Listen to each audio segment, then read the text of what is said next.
Hello survivors, welcome back to the channel.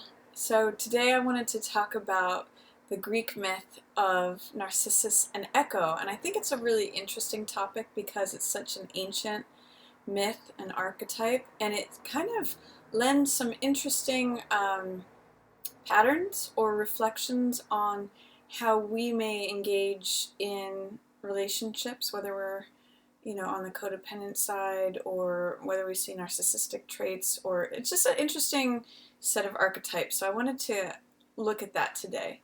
And the original Narcissus and Echo myth appears to be from Ovid, long hundreds of years ago. So in the myth, basically there's a handsome man who's wandering through the forest hunting, and a lot of the mountain nymphs notice him, and one in particular named Echo, and she is originally a very talkative, very engaged sort of chatterbox. And as the story goes, there's a couple different accounts. Some of them involve Aphrodite, some involve Hera, but I'm just going to talk about the one that involves Hera.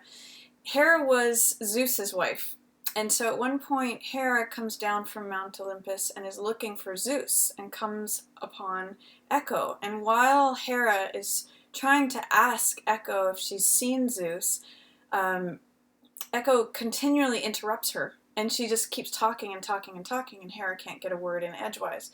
So one of the things Hera does is she gets upset, and she puts this curse on Echo to not be able to say any words of her own, to kind of shut her up, but also she can only repeat back what is said to her. So she can't speak without being spoken to. She can only repeat back what is said to her. So that happens. And meanwhile, Narcissus he's not interested in any of the nymphs. He is not interested in love. He is interested in himself and what he's doing. And again, this could go male or female. I'm using the classic archetype here in the classic story. So he's sort of shunning all the advances or attentions from all these nymphs, and Echo unfortunately has fallen in love with this Narcissus character. So at one point, but she can't say anything to him because she's lost her ability to speak. She can only say what he says back to him.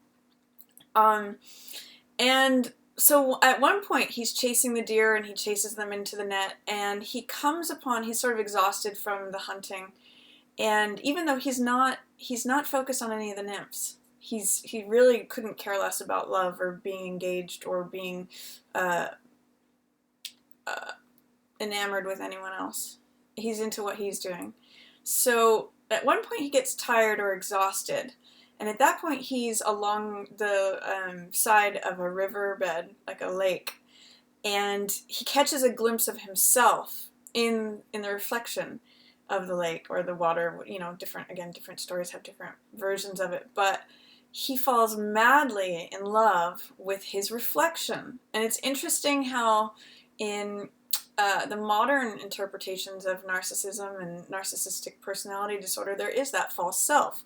So he's not in love with himself as the man that he is, doing his things. He's not in love with any of the people around him, but he's in love with this projected reflection, this mirrored back self, what he sees of himself in this reflected image. And that's kind of a powerful thing that we see in narcissist behavior.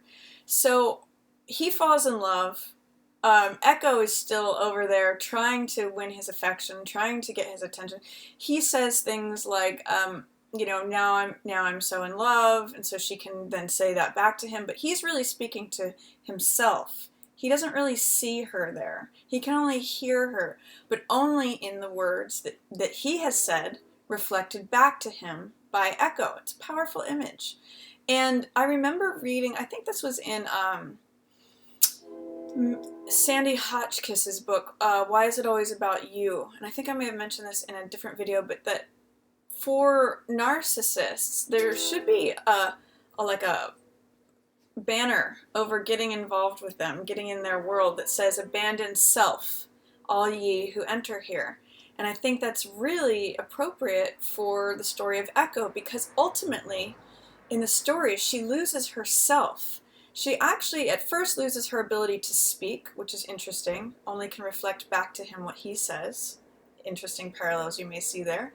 And then eventually, as she sort of withers away, being in love with him, being engaged with him while he's looking in the mirror, her body eventually disappears too. Her very selfhood disappears. And we can only hear her fleeting voice in the repetition of the words that are coming from the Narcissist, that he's giving to her to repeat back. And it's basically that her existence, herself, is nowhere really there in the picture.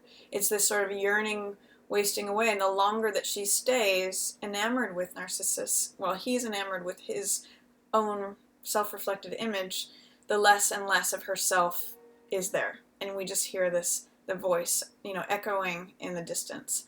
So I just wanted to chat about that for a little bit and bring that up because it was very interesting to me when I realized not only was the Narcissus image very clear in that archetype, but also the Echo image in the sense that she loses herself. And that's one of the things that if you are involved with a narcissist, your self begins to be eroded. Your thoughts, your feelings, your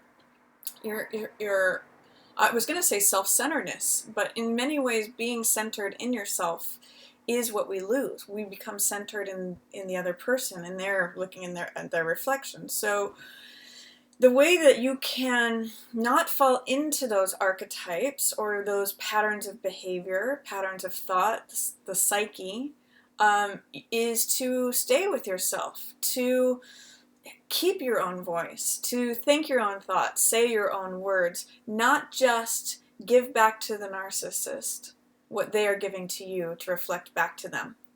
Be your own person, be your own self. Don't become Echo. Don't become the person whose self gives herself away or himself away to the narcissist who ultimately just is sort of talking to themselves and you're echoing back. So that's my quick video on Narcissus and Echo, and if you have any comments, feel free to put those down below. You can always email me. I have my email listed down there. It's npdrecovery1@gmail.com. And thanks everyone for watching. Stay safe, stay sane, and stay healthy.